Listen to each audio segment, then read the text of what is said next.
This is an orthokeratology case where the patient is a moderate myope, around a -5, and the post-treatment complaints are poor quality of vision.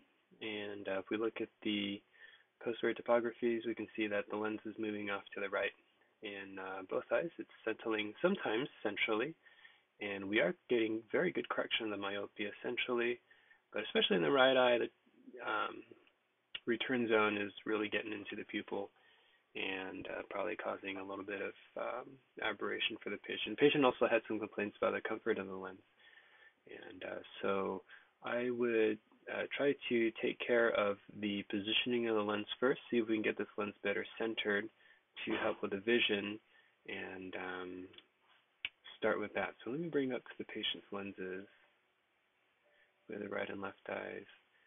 And just a couple initial observations. I noticed that we're designing in freeform right now.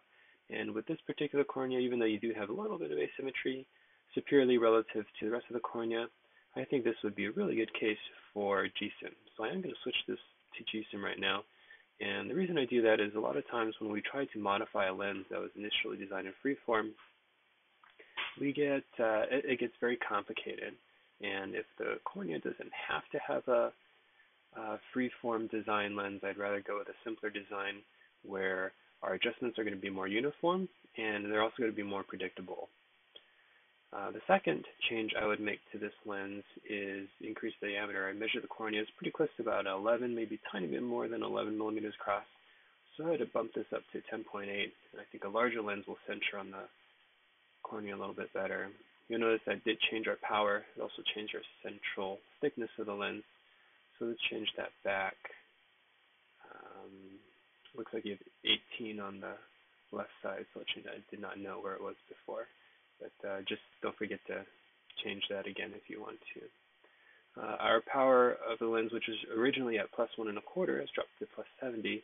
So we do want to add that back in. We're just going to click up on the OZ until we're about 1.25. And then I'm going to go into 25% mode and just go around the different meridians and make sure that you can see here we're not quite 1.25, so I'm going to change just this one. Just try to make things as uniform as possible all the way around the lens. And now that does look pretty good. So I'm going to go back to 100%. And then the last thing we want to do is want to steepen or increase the total sagittal depth of this lens. So I'm going to click down here on the IC control point until we're about halfway up the tear graph. And usually that's about 8 or 9 clicks. So I go about there. So now this lens is going to bear down a little bit more in the periphery. It's going to be a slightly taller lens overall, and hopefully that will get the lens to shift over towards the center of the cornea and stay there during the nighttime. I'm going to minimize the lenses and also point out one other thing. Notice both lenses shift to the right, so it's temporal on the right eye, nasal on the left eye, and most of the time when I see decentration, it is a mirror of each other. So either both lenses are moving temporally or both lenses are moving nasally. A little bit less common for both lenses to be moving in the same direction. And so one thing I would look out for is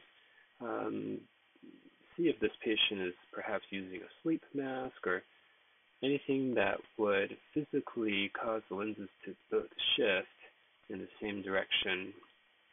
And if that is the case, granted it's probably not a high probability, that is something that you want to account for, maybe temporarily discontinue, or maybe certain head position on the pillow, something where there is physical compression on the eye and pushing the lens when the eye is closed.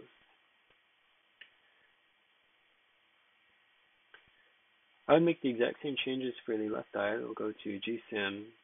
We're starting at about 1.22 or 1.21. I'm going to increase this to 10.8.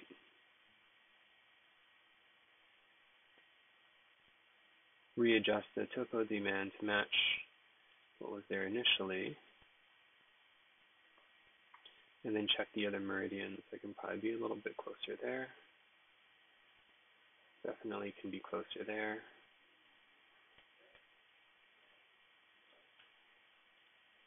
and everything else looks good. Back to 100% mode. We're just going to get that central zone to be about 10 microns or so. We're at 9. Now we're a little over 10. So the larger lens, a little bit more bearing peripherally. Oh, forgot to reset our center thickness here. And then as far as comfort of the lens goes, there's not a whole lot we can do to improve that. Perhaps thin the lens edge a little bit, make it uniform. Hopefully the patient will adapt more over time, and that's probably the easiest way to take care of it. Otherwise, switching to a scleral design obviously will be a little bit more comfortable. I'm not sure that these lenses will ever be as comfortable as a soft lens that the patient previously wore. But thinning the lens edge may help just a little bit. Sometimes getting better vision out of the lens just makes the lenses overall a better experience, and the comfort is not as much of an issue anymore. One other tip I've also recommended to a lot of my patients is putting Solu-Visc inside the bowl of the lens and then applying it almost like a scleral lens, where the patient faces down toward the ground and brings the lens up to meet the cornea. That Solu-Visc cushion oftentimes helps with initial lens comfort, at least until the patient has their eyes closed and is ready to go to sleep. And that's something else that I might recommend for better comfort on these lenses. So hopefully these changes will get the lens to center a little bit better and result in better vision. We're getting very good correction of the amount of myopia, so I didn't change the initial power that you had. Switched to G-SIM, increased the lens diameter, and also got the lens to bear down a little bit more peripherally by increasing its sag. So I hope this helps. Good luck with this patient, and thanks for watching.